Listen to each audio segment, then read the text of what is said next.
De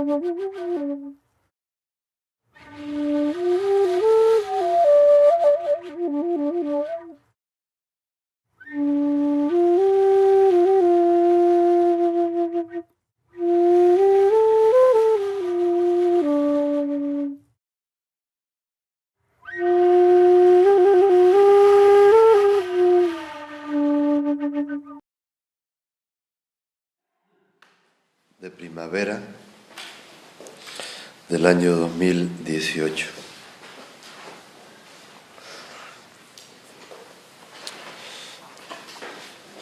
El título de la enseñanza puede ser el motor del despertar.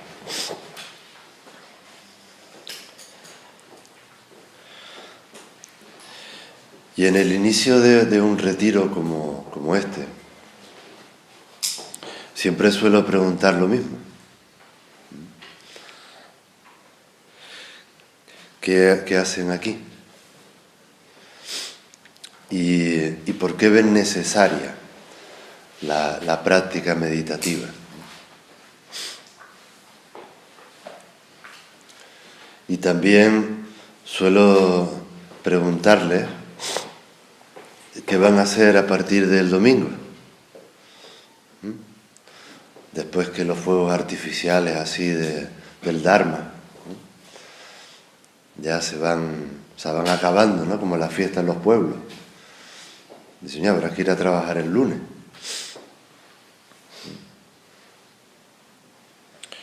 En definitiva, la pregunta es qué desean conseguir y para qué.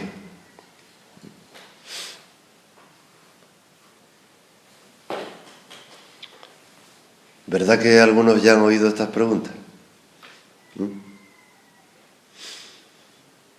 Entonces los más viejos... ¿Mari Carmen no está? Está en la Genbay. Vale. Los más viejos a lo mejor se pueden pillar internamente diciendo: ay, ¿por qué el maestro no habla de temas más profundos? Más de lo mismo que aburrido. ¿Por qué no habla de los paramitas, de los cuatro inconmensurables, de las emociones sublimes, del karma, de la reencarnación? Es que yo lo que quiero es profundizar.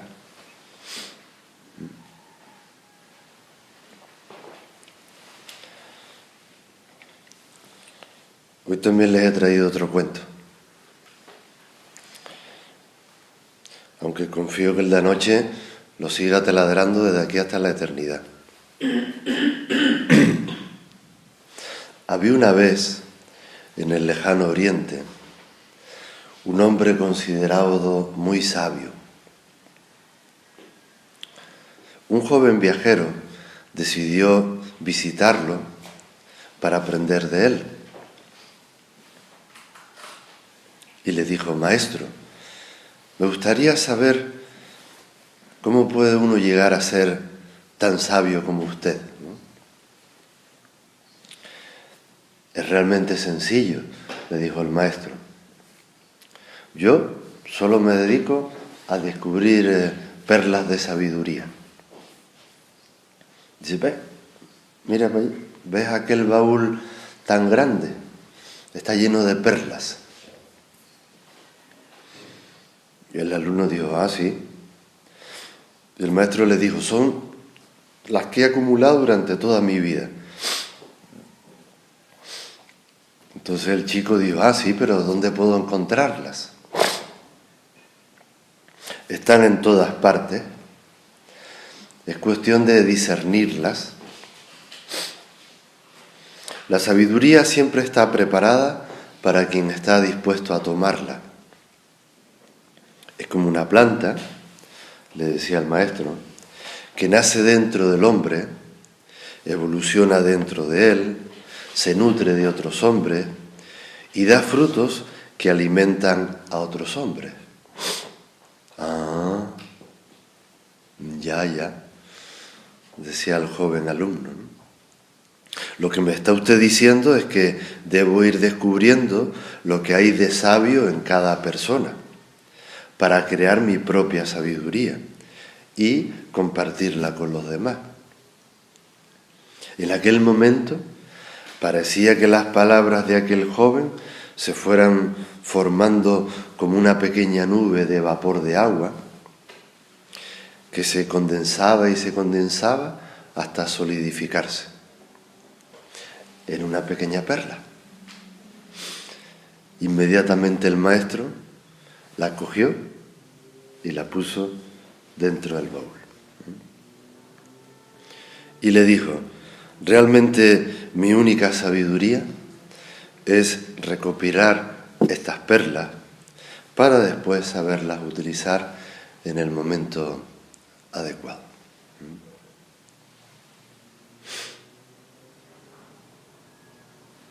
Entonces, volviendo a lo nuestro, y más concretamente al inicio del retiro, haz un ejercicio rápido de autoobservación y mírate adentro. ¿Dónde estás en tu vida? ¿Cuáles han sido tus prioridades hasta ahora? ¿Y qué piensas hacer con el tiempo que te queda?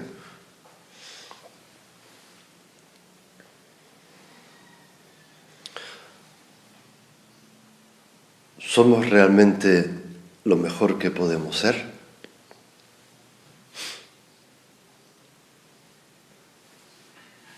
¿Tú crees que debes permanecer como estás ahora?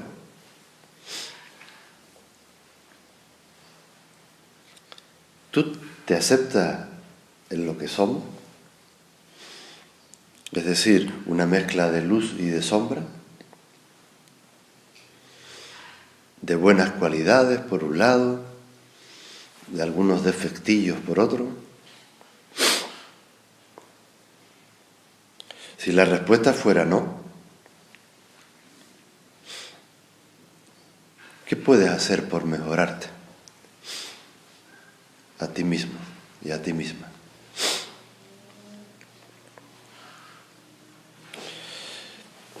Estas sí que son preguntas que vale la pena plantearse.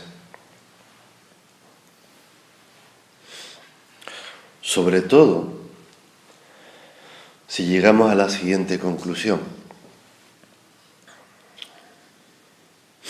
Y es que el cambio es tan deseable como posible.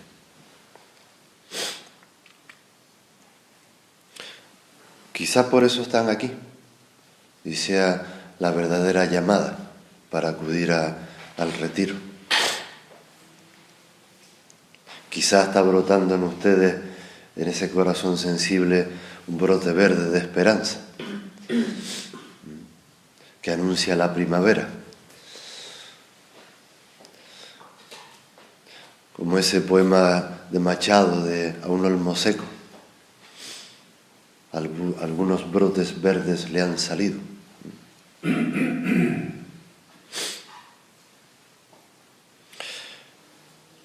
Si eso es así, te toca. Te toca indagar en la motivación y sincerarte y dejarte de chorradas y de mentiras y de palabras vacías y sincerarte a ver qué esfuerzo le vas a entregar a la práctica de la atención o de la meditación. Tienes que darte cuenta de esto, es muy importante.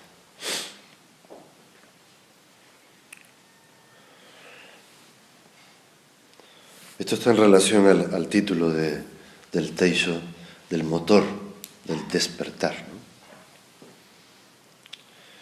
Pero ¿cuál es el espíritu que nutre este impulso tan antiguo? Vamos a ver, por regla general, nosotros los llamados seres humanos aceptamos las cosas cuando nos las explican, ¿no? Cuando nos las explican de una manera lógica y razonable. Ese fue el tremendo esfuerzo que hizo Siddhartha, ¿no? Sobre todo al inicio de su transmisión del Dharma, cuando vivía en una sociedad distinta de la nuestra. Bueno, no sé si distinta, se dice que vivía en la época mágico-mítica, ¿no? Pero nosotros yo creo que estamos más antiguos que eso todavía, ¿no? Nosotros sí que estamos en lo mágico, ¿no?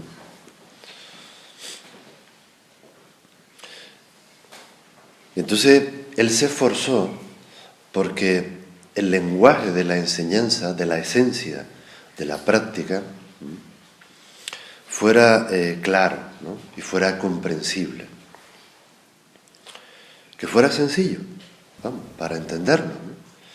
Porque es que si no, somos tan tosudos que no nos ponemos. Ese es el esfuerzo que hacemos todos los herederos de este linaje para poder hablar directamente al corazón, apelando a la cordura y a una sencillez discursiva. Entonces se dice que la esencia de las enseñanzas del budismo están contenidas en básicamente cuatro ideas, ¿sí? Que son fácilmente entendibles, ¿sí? Y que son así. Este es un nuevo giro que le he dado a las 4 nobles verdades.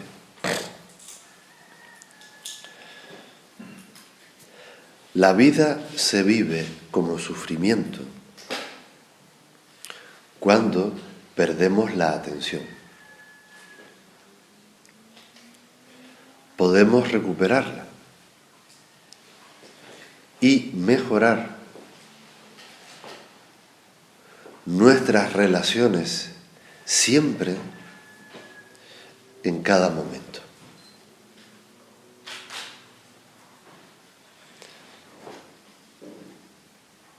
¿Se entiende? Entonces, el problema no está aquí. El problema está en la obtusa, se dice. Obtusa que está o que es nuestra mente para aceptar una propuesta tan sencilla como esta. ¿Por qué? Porque requiere de un ejercicio continuado de presencia. Eso es lo que transmitió Siddhartha durante 45 años de su vida y lo que todos los maestros y maestras de esta tradición repiten incansablemente una y otra vez, y otra vez, y otra vez, y otra vez. La práctica lo que requiere es práctica. No necesito que lo entiendas, sino que lo practiques. Entonces, se insiste por activa y por pasiva que el Zen es un camino de práctica en el que se requiere, y es no negociable, de una alta determinación, de una honesta firmeza interior que dice, sí, quiero, ¿qué hay que hacer? Entonces, ¿qué implica poder caminar adecuadamente en la vía del despertar? Implica dejarte asesorar, dejarte orientar. Se lo decía el otro día a una persona que va a tomar unas vacaciones largas en nuestro grupo. Le digo, tu problema es que no te dejas asesorar y que tu mente te tampea creyéndote, haciéndote creer que ya te lo sabes todo. O sea, manipulas la práctica al antojo de tu personaje. Y así no es. Y una cosa es recibir las orientaciones precisas, imparciales, firmes, amorosas, del tutor de tu aprendizaje, llámalo maestro si quieres. Y otra cosa bien distinta, ¿no?, es que alguien se ocupe por ti de la práctica, porque te toca, ya lo dije antes. Eres tú mismo el que tienes que caminar en la vía del despertar y experimentarlo. O sea, se trata de que aprendas a vivenciar plenamente cada acontecer en cada nuevo acontecer. Eso es la vía del Zen. Por eso se dice que el Zen es un camino de liberación interior. Dice, ¿liberación de qué? De las suposiciones, de tus prejuicios, de tus ideas sobre lo que es la vía del Zen, sobre quién eres tú y sobre qué es la realidad. Esos prejuicios, esas ideas, esos conceptos condicionan tu realidad. Esa es la mente ordinaria en pleno funcionamiento.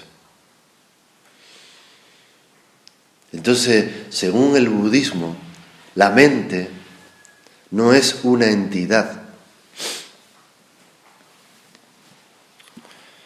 Es una corriente dinámica de experiencias. Una sucesión de momentos de conciencia que pueden ser lúcidos,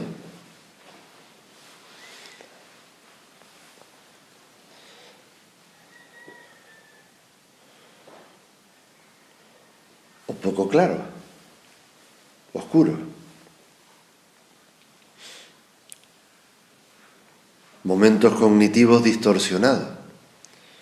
Entonces pregúntate si merece la pena, decía al principio de la enseñanza, ajustar la mente para vivirla en la plenitud de lo que eres, o seguir dejándote arrastrar por esa disfunción cognitiva.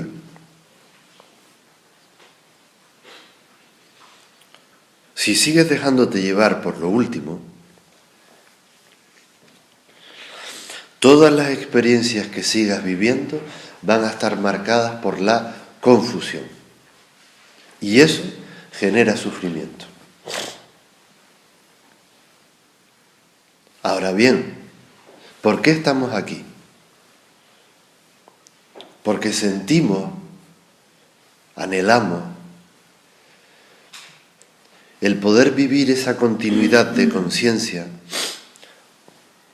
desde la libertad interior, desde la claridad y no desde la sombra. ¿Se está entendiendo esto? ¿Cuál es el objetivo de la meditación? La mente. Meditar, entiéndanme bien, no consiste en cerrar la mente o anestesiar la mente. Meditar es fluir en ella, hacerse íntimo con ella. Eso se llama libertad. Encontrar una mente lúcida y brillante. Ese es nuestro objetivo.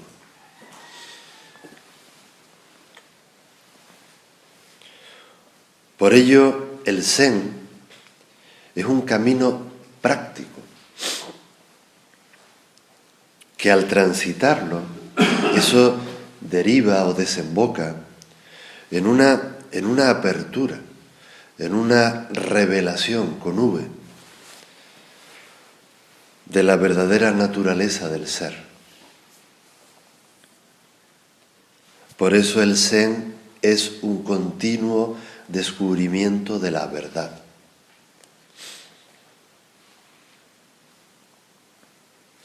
¿Cuándo se revela la verdad?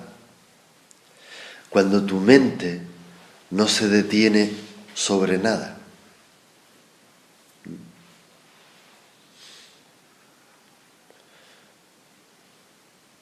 La verdad acontece cuando tú te percibes en calma dentro de la fugacidad de los fenómenos cambiantes. Eso es meditar. Y no se circunscribe a estar sentado de cara a una pared, quieto, sino que todo se convierte en práctica.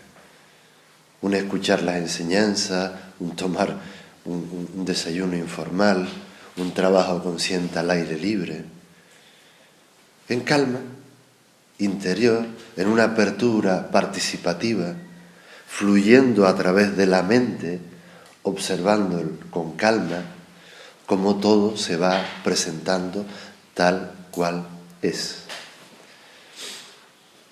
Esa es la anhelada libertad. Y ese estado se llama dicha o felicidad. Eso es lo que transmitió Siddhartha.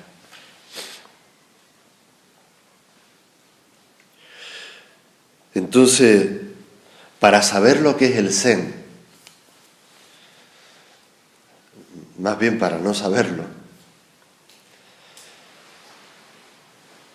es simple, solo hay que practicar.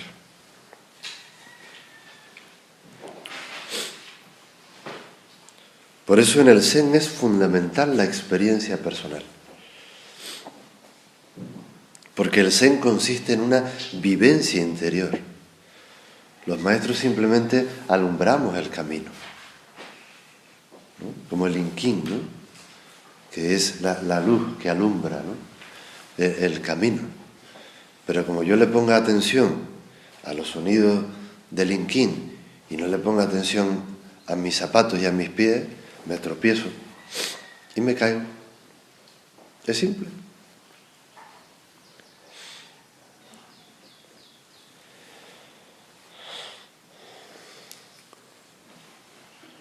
Todos hablamos anoche también, algunos con mayor anhelo, ¿no?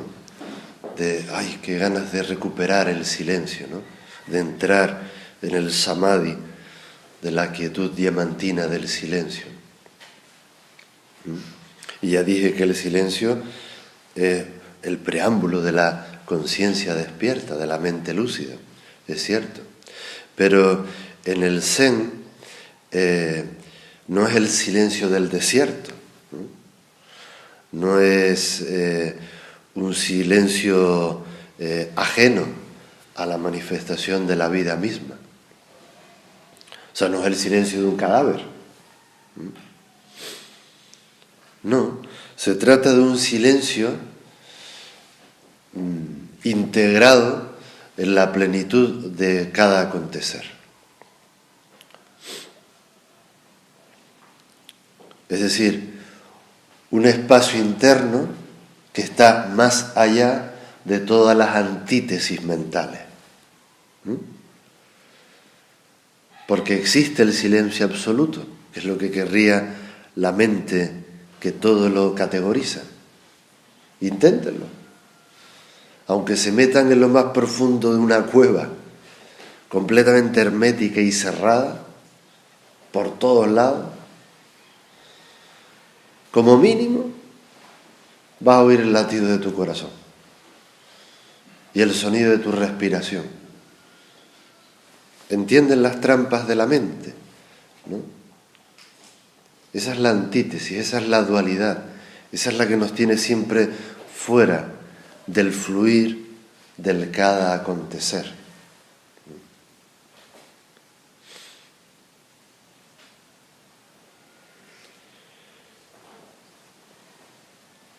Por eso esta tradición utiliza cuentos o palabras simbólicas o expresiones metafóricas para poder tocar lo esencial que está más allá de la mente ordinaria. ¿Cómo es el silencio de la tranquilidad de un trueno?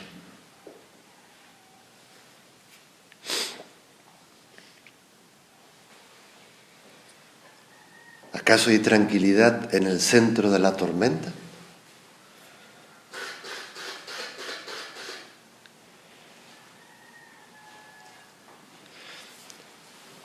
El Zen, este camino de conocimiento ya milenario, ha llegado a la convicción, gracias a la práctica,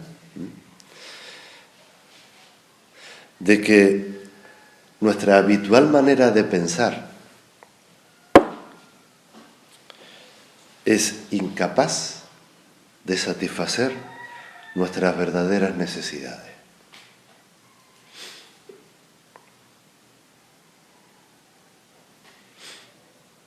Entonces, por ejemplo, han oído hablar del koan, ¿no? Es como eso es un atentado ecológico a la mente ordinaria, ¿no? La bomba, que tiene la función pedagógica, ¿no? de que tu mente estalle en 10.000 pedazos y que por ahí se pueda colar la luz de la sabiduría.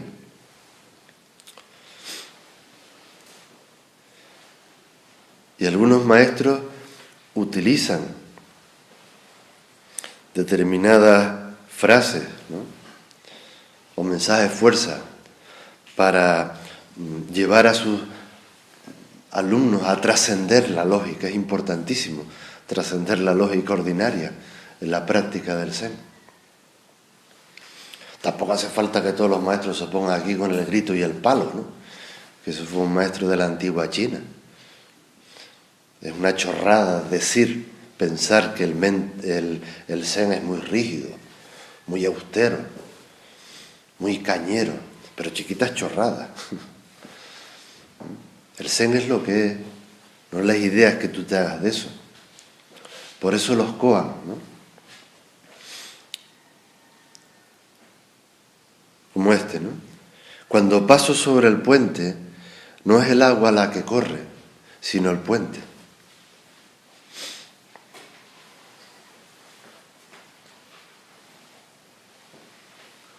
Ustedes me entienden lo que les estoy diciendo con la primera enseñanza que estoy tratando de utilizar las palabras para trascenderla.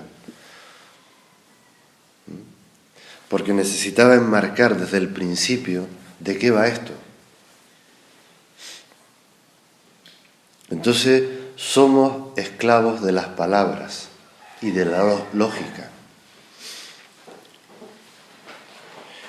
Y el Zen, ya lo dije antes, es una práctica que tiene como finalidad descubrir el estado de la mente libre de la confusión.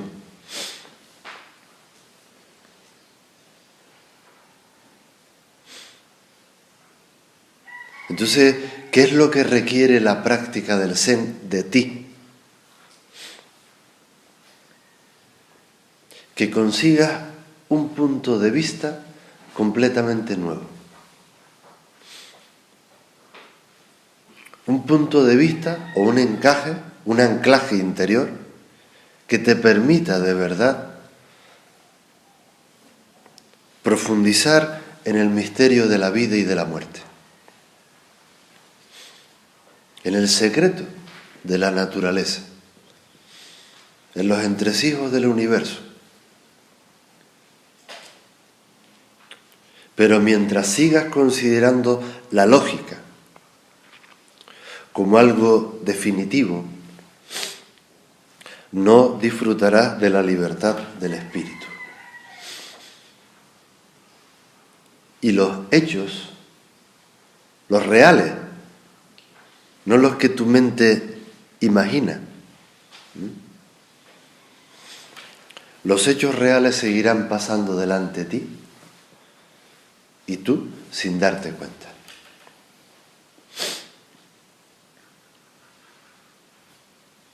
Los árboles de hierro se encuentran en plena floración.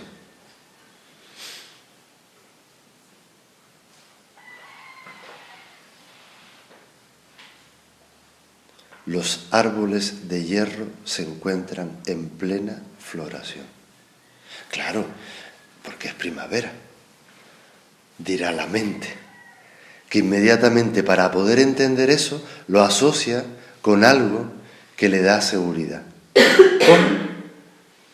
¿Esto no se entiende? ¿Cómo que los árboles de hierro? ¿Dónde hay árboles de hierro? Ah, sí, en la playa allí de Martianes, ¿no? O más allá, César Manrique se le ocurrió, ¿no?, en un arte de psicomagia, de traer el arquetipo, claro, estaba enchufado el tipo, y creó algo que daba vueltas y yo lo veo y digo, ¡ah!, estaba en floración. Claro, que lo hizo, liberó su mente de las ataduras de lo lógico y creó arte. ¿Me siguen? Tocó lo esencial. El Zen es el arte de la mente, lúcida.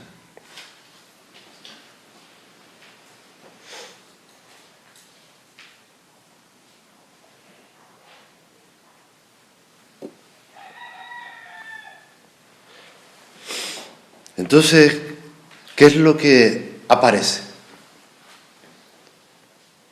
Que estamos acostumbrados a términos absolutos, a principios y leyes firmes. ¿Cómo va a haber algo firme en la impermanencia? Pero nosotros nos aferramos a esa idea que nos hacemos de las cosas. Parece que necesitamos sentirnos seguros. Pero esa es una efímera seguridad psicológica o mental o espiritual incluso.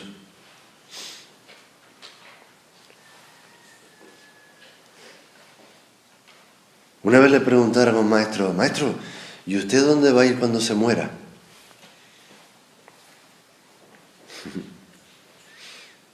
Dice, al infierno.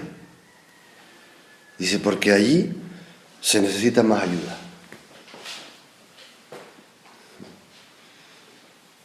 Esos son los votos del Bodhisattva, que sabe que más allá de esta danza de efímera forma, hay seres humanos muy despistados. Y por amor a la verdad lúcida de la conciencia, se entrega a ella simplemente para orientar a otros en este camino del despertar. Esa es la llamada. Por eso la práctica del Zen fomenta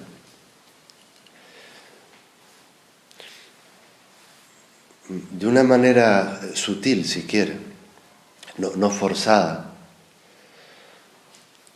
la acción noble o la acción responsable de sofocar las llamas de la avaricia, de la cólera, de los pensamientos ilusorios. Porque son los pensamientos ilusorios los que nos tienen abrazados. Entonces, conforme el proceso meditativo avanza, la mente se va liberando de sus estrechas limitaciones. Y en esa liberación va permitiendo que emerja el amor y la compasión, porque son los fundamentos de la sensibilidad de cada corazón. Pero eso no hay que buscarlo con la cabeza, que es uno de los grandes errores ahora mismo de algunas técnicas del mercado. Vamos a practicar la compasión basada en los estilos del apego y del no apego. Y yo sí, mi madre. Mente, más mente. Porque no se callan.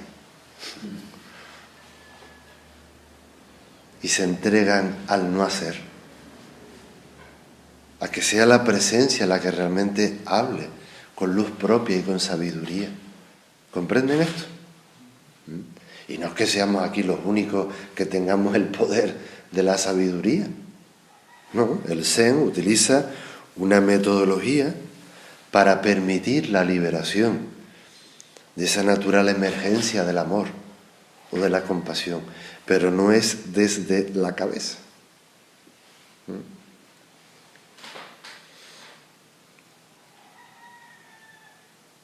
Es que es sencillo, de la misma manera que en las aguas agitadas de la mente no se puede ver el fondo,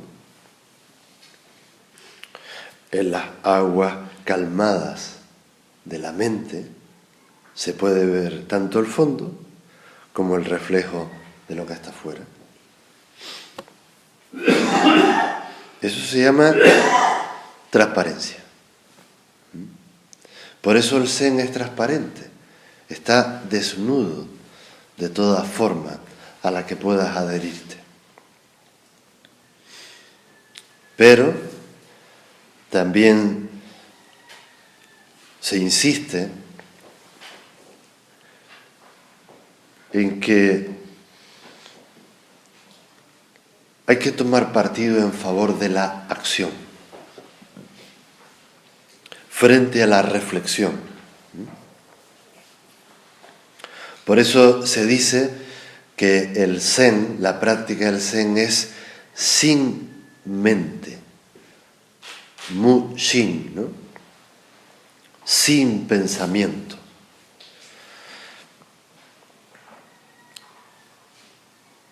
Da respuestas inmediatas, precisas. O si quieren en otras palabras, si vamos a reflexionar sobre lo que está aconteciendo,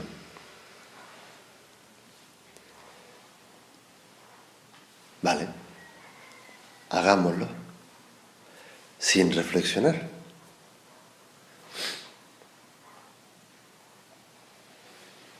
Es decir, dejen de reflexionar sobre el acto de reflexionar. ¿Se entiende?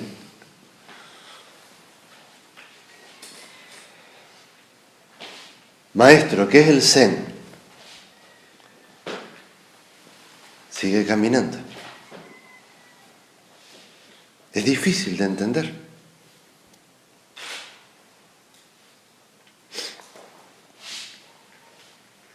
Seguro que algunos se están preguntando, maestro, entonces hay que rechazar el pensamiento.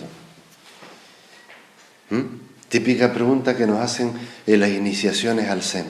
Ay, yo tengo una ganas de llegar a la mente en blanco. ¿Verdad? Es como lo del silencio de antes. Nos hacemos ideas sobre cómo deberían ser las cosas, ¿no? ¿Se puede pensar sin pensar? ¿Se puede pensar desde el fondo del no pensamiento? Esa es la esencia de nuestra escuela. Ese es el estado de lucidez que surge cuando el pensamiento y el no pensamiento se equilibran sin protestar en uno del otro. Es la conciencia Hishiryo en japonés.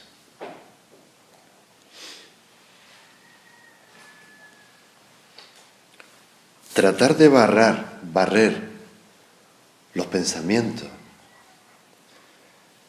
Es como tratar de lavar una mancha de sangre con sangre.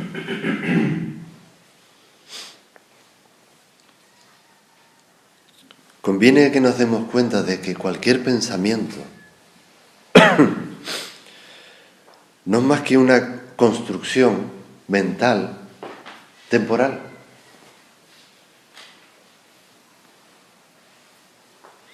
Entonces, si es temporal,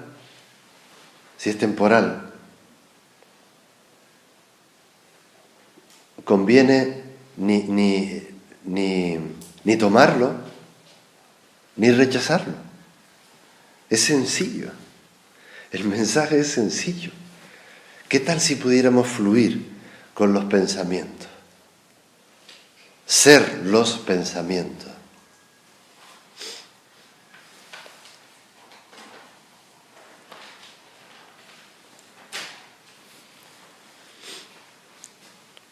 Mire, la mayor parte de nuestras decisiones importantes en la vida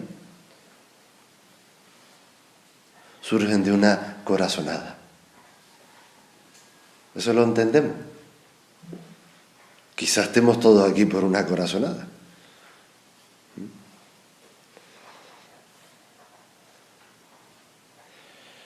Una corazonada, en el lenguaje de lo que estoy enseñando, es como una apertura de la visión profunda o intuitiva que hay en ti. Pero claro, no podemos conectar con ese anhelo, con esa corazonada,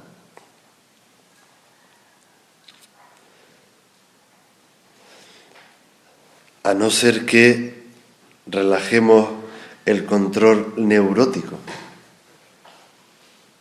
de lo que nos creemos ser.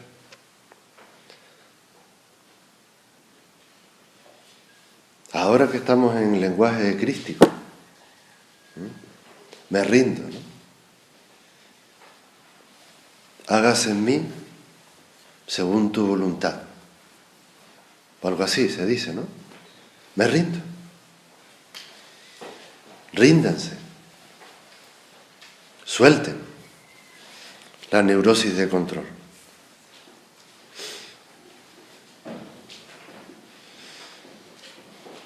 Insisto en que la mente es una función, no es una entidad. Es tu mente ilusoria la que se enreda en sus categorías, dándole nivel de existencia.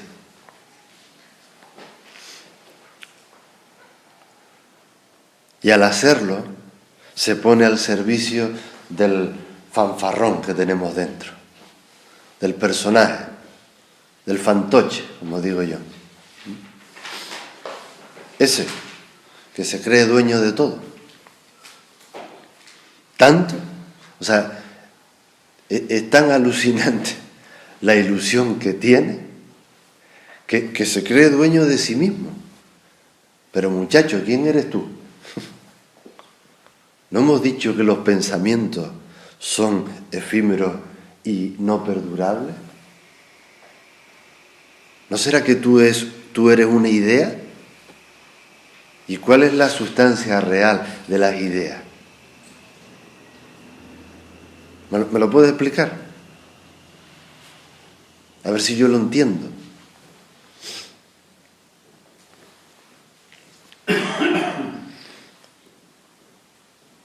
El despertar es la apertura de la visión profunda, de una visión intuitiva interior, en contraposición de la aparente comprensión intelectual. No casan, son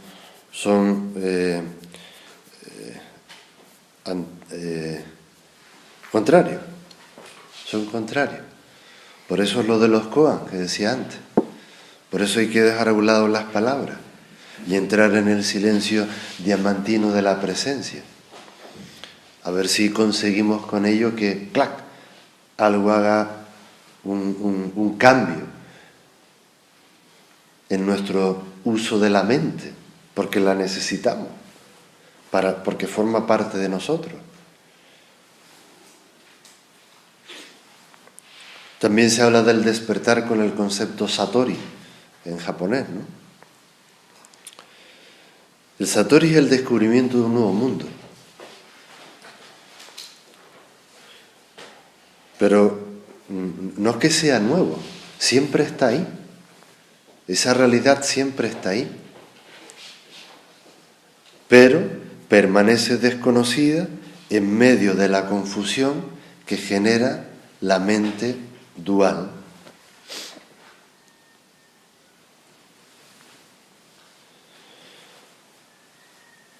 De ahí que el despertar, el satori, la iluminación, el nirvana, como lo quieran llamar, el problema es que lo llenan de ideas. Es un cambio de rumbo, es una crisis.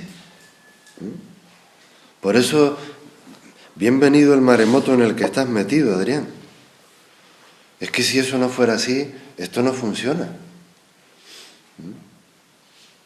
Pero el personaje se resiste, le da miedo, entra en la duda, entra en la pataleta. O sea, el Zen lo que te proporciona, quita el té, el Zen lo que proporciona es un nuevo punto de vista para la contemplación del mundo. Eso es un regalo, el Zen es un regalo para la humanidad. Entonces, todos los practicantes de la tradición Zen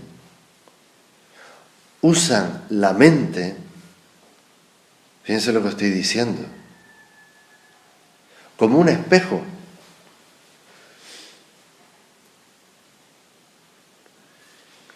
¿Qué hace un espejo? ¿Qué es reflejar? Que no se aferra a nada y no rechaza nada. Ese es el gran regalo que nos hace a cada instante el universo. Si no quieren llamarlo espejo, llámenlo conciencia. Me da igual el nombre, pero no se pierdan en el nombre. Vayan a la experiencia. O sea, recibe, pero no conserva. Eso es Zen. Ese es el espejo límpido de la conciencia.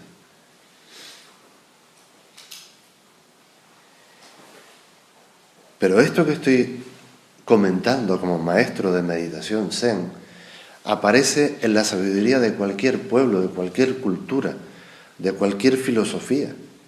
Por ejemplo, Voltaire dijo: la opinión ha causado más problemas en este mundo que todas las plagas y terremotos juntos.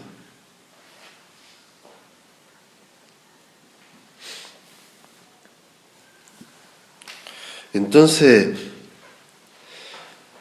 la práctica como proceso del despertar de la conciencia. Eso es lo que tenemos entre manos.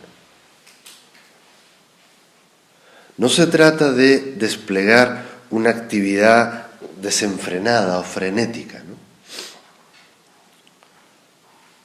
Sino que se trata de aprender. La moraleja de ayer, ¿cuál era? Afilar el hacha, no cargarte todo el bosque. ¿Lo entiendes?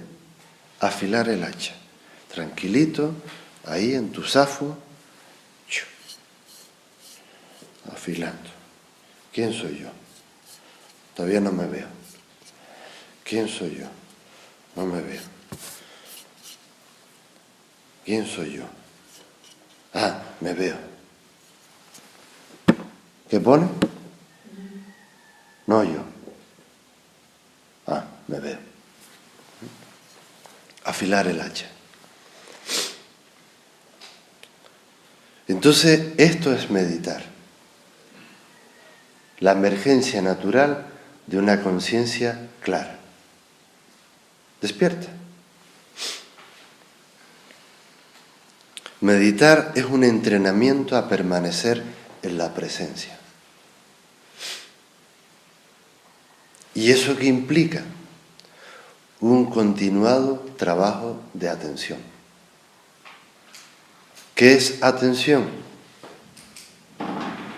Pensar sin pensar. Reflexionar sin la necesidad de reflexionar sobre que estoy reflexionando. Ya lo dije antes. Por eso en el Zen también hay una expresión clásica que dice una sola cosa.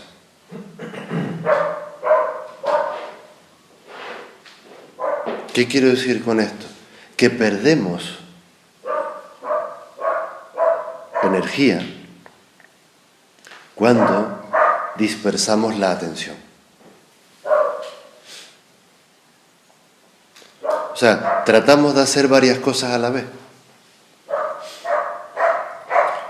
¿Y qué pasa? Que no concluimos ninguna. Por eso el Zen es tan sobrio, tan impecable. Todo es tal y como es. Tratamos de fluir en una relación entre el fondo y la forma. Porque esa estabilidad, esa firmeza interior nos permite esa apertura. Y ahí se cuela la presencia. Y aparece lo que yo llamo la consistencia interior. Por eso se dice que cuando se come, se come. Cuando se camina, se camina. Cuando se descansa, se descansa. Es clásico en esta didáctica. Es la base de la enseñanza Zen.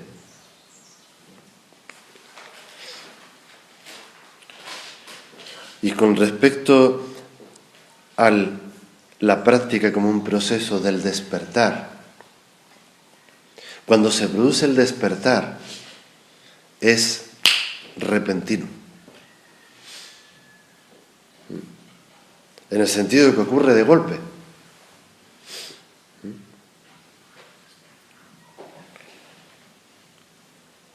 Pero para que entiendan esto,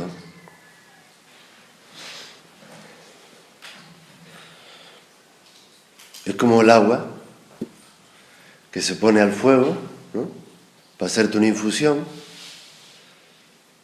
Y cuando hierve, de golpe, pero es un proceso gradual. ¿Sí? Entonces, la práctica lo que requiere es práctica y requiere además de un largo entrenamiento.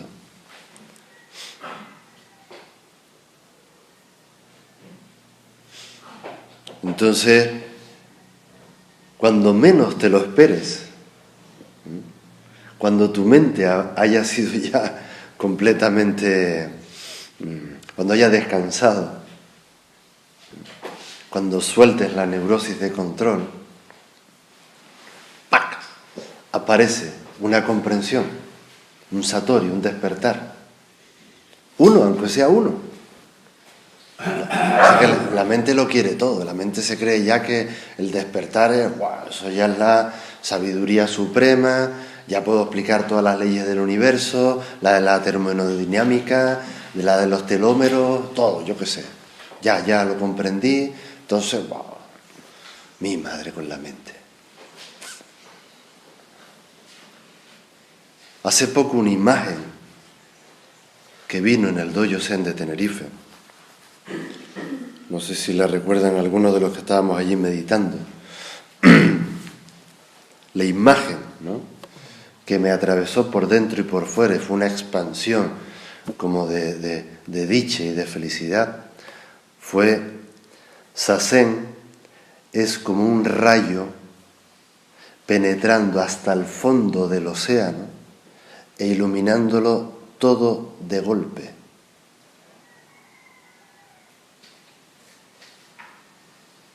Eso no se entiende. Eso te atraviesa, te transporta a un amor inconmensurable. Porque somos eso, un principio de luz estable en el infinito movimiento de los fenómenos que danzan efímeramente. ¿Qué ocurre? Que cuando se produce una apertura de la conciencia, deben saber que no se purifican de golpe, ¿no?, las tendencias kármicas. Los samskaras, que sería el cuarto agregado del apego, siguen ahí, muy adheridos a tu individualidad. Es decir, se producen aperturas de la conciencia, sí, a lo largo del proceso de la práctica del despertar. Pero no se regulan de golpe o automáticamente las pulsiones, las fijaciones o las emociones, pero vas adquiriendo una nueva inteligencia psicológica, caracteriológica, temperamental, corporal, espiritual. Es que la práctica es un continuo aprendizaje. Por eso te decía, Adrián, que si no hubiera esas crisis, ¿no?, la práctica no estaría sirviendo para nada. Es necesario un entrenamiento continuo. Después de una súbita apertura de la intuición, hay que seguir.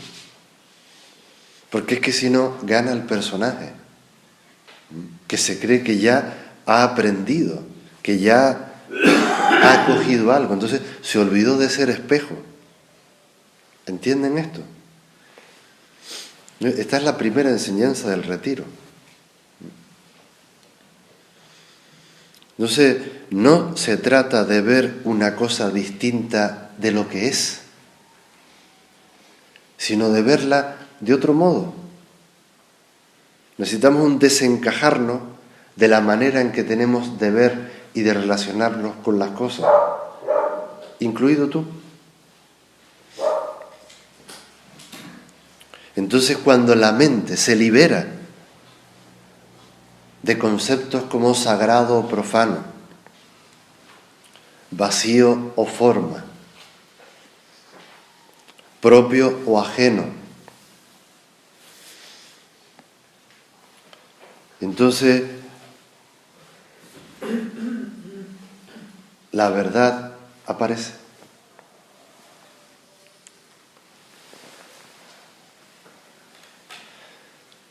Y otra vez un discípulo le pregunta al maestro: maestro, por favor,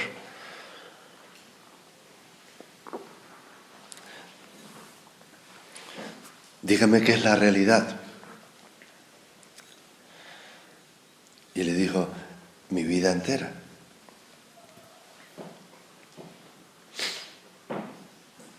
Mi vida entera.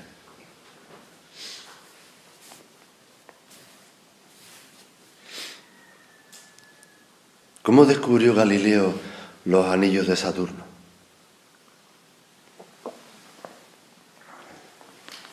¿Qué hizo? Diseñó un pedazo de telescopio, ¿no?, que era lo suficientemente poderoso, así brillante.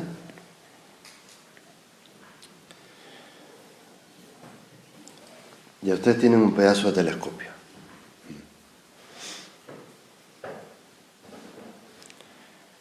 Pero el telescopio necesita de un buen trípode.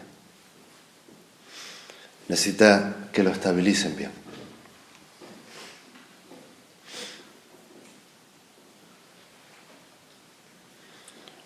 Es decir, si ustedes no lo usan de manera adecuada, si tiemblan, si el trípode se está moviendo, la imagen va a salir distorsionada. ¿Sí? ¿Entienden esta imagen?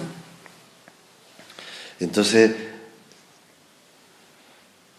tienes la posibilidad de ver mucho y bien y descubrir una nueva realidad mediante otro enfoque, pero son responsables del trípode. Tienen que estabilizar la atención. Es sencillo.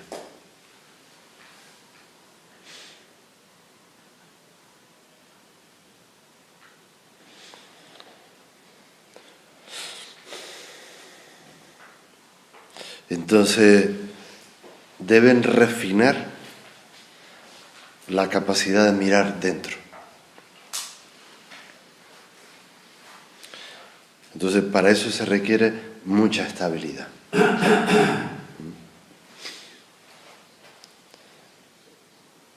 ¿Dónde está la estabilidad de la práctica meditativa? Son 4 patas. 3. Postura correcta, respiración adecuada y una actitud de entrega, participativa, generosa y flexible, que no rechaza y no se apega. ¿Podemos empezar por ahí? A ver qué vemos.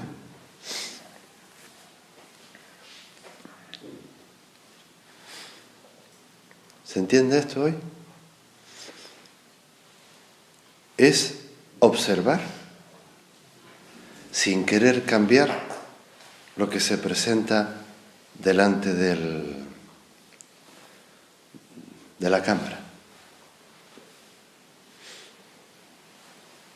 Un disfrute. Es una contemplación serena.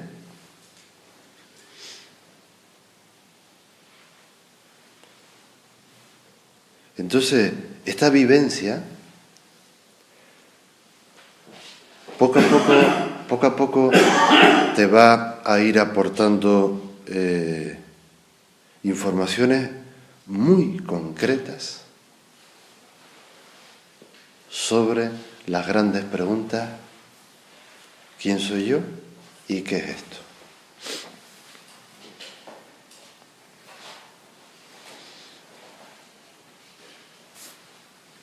Y no es fácil, ni difícil. Esa es tu mente.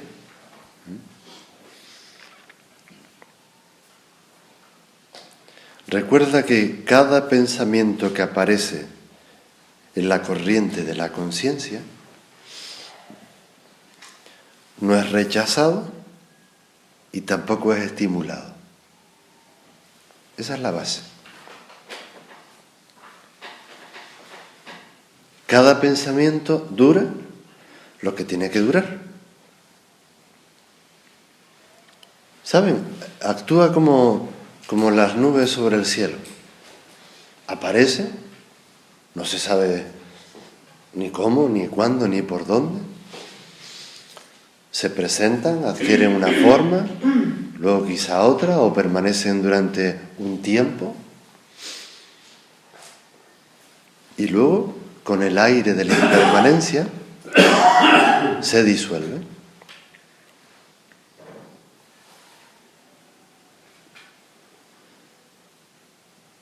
Entonces, no tenemos otra opción acerca de lo que ya somos. Pero podemos desear cambiar, ¿verdad? Entonces, ese deseo le da a la mente la posibilidad de un cambio de dirección. Pero, porque eso lo entendemos, ¿no? Todos deseamos cambiar de dirección. Pero tenemos que encontrar la manera de poner el deseo en acción. Por eso en el Zen es tan importante la acción.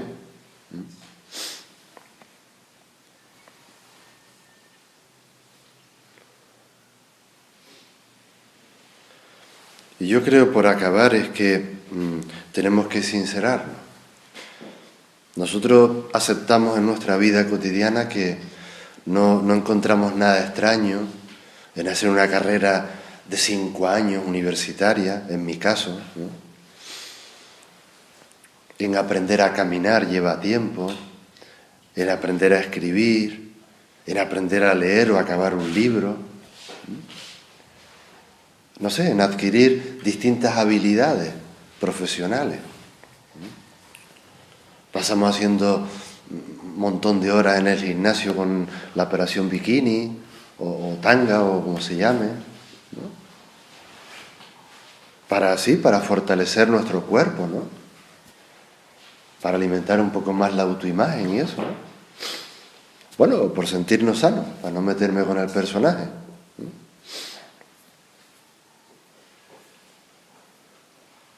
O a veces gastamos un montón de energía en no sé, la bicicleta estática ahí.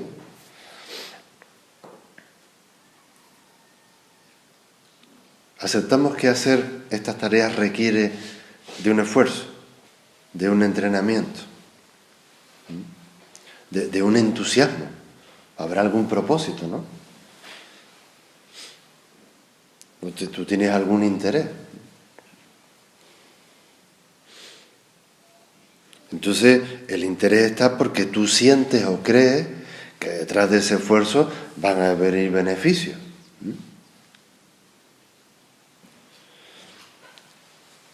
¿Sí? Pues gente, con la meditación zen es igual. Es igual. Ya yo no les voy a preguntar otra vez las preguntas del inicio del Teiso, ¿no? ¿Qué haces aquí? ¿Qué has perdido? ¿Qué te va a pasar después del domingo de los fuegos artificiales? ¿Se acuerda cómo empezó la enseñanza? Entonces, trabajar con la mente requiere de un esfuerzo voluntario del sostenimiento de la atención. Es sencillo. Eso implica que te eches a un lado y que te dejes hacer a través de la forma y de la didáctica que está muy, muy pulida. El hacha está muy afilada, y se conserva porque hay artesanos del espíritu, ¿no?, que llevamos años puliendo la teja. Entonces, concluyo. Si transformamos nuestra manera de percibir las cosas, vamos a transformar la calidad de nuestra vida. Y esa es la responsabilidad que tenemos. Ese es el mantenimiento de la luz que representa la vela de un altar. Son muchas y muchas generaciones de artesanos de la mente que nos han permitido llegar a este nuevo acontecer llamado retiro de primavera en el manantial de Tara. Así que estamos en ello.